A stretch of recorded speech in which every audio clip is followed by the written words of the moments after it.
Un seul est mis à l'honneur, c'est le Venezuela. Au total, 130 groupes vont se produire sur scène, des artistes qu'il faut accueillir et surtout héberger.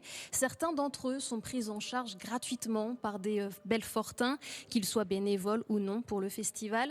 Ils vont en quelque sorte servir d'hôtes pour ce week-end. Par exemple, le groupe canadien Théo est arrivé de Montréal hier et ces musiciens, eh bien, ils vont vivre chez l'habitant ce week-end.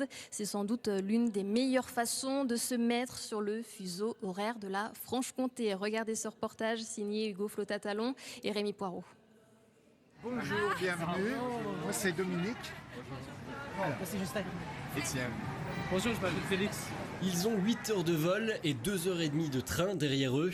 Ces musiciens de Montréal sont accueillis par des bénévoles de l'association Belfort Québec à la gare TGV. Direction leur logement pour le FIMU à Belfort. Alors, tous en même temps, entrée. Au centre-ville, Sylvie et son mari mettent 2 chambres à disposition cette année. Ça, c'est la vraie chambre d'amis. Super, Donc, merci. avec le lit, la maison du Mulon.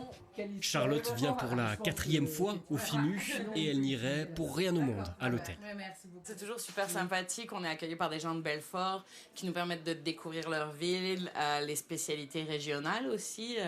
La concoyote, Il y en a 2 pots. Bon, voilà, tu vois, je le savais. À chaque fois, on en a, donc ça nous permet vraiment de découvrir la région, sa cuisine, puis les gens aussi. En dehors des concerts, hôtes et musiciens créent souvent des liens. Certains gardent même contact par la suite. On se réjouit à chaque année d'accueillir. C'est toujours des jeunes de tous les horizons. Ils font de la musique aussi différente à chaque année. Ça apporte beaucoup, beaucoup de contacts humains, etc. Et c'est vraiment super. Dans cet appartement, on accueille des musiciens depuis le premier FIMU en 1987. Sylvie était alors jeune mère de famille.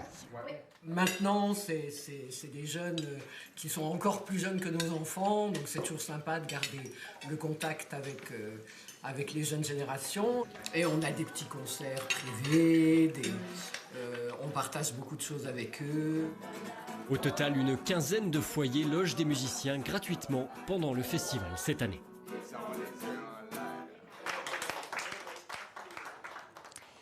Et sachez que si vous voulez voir sur scène le groupe Théo, il joue samedi à 16h, scène Corbis. Au total, ce sont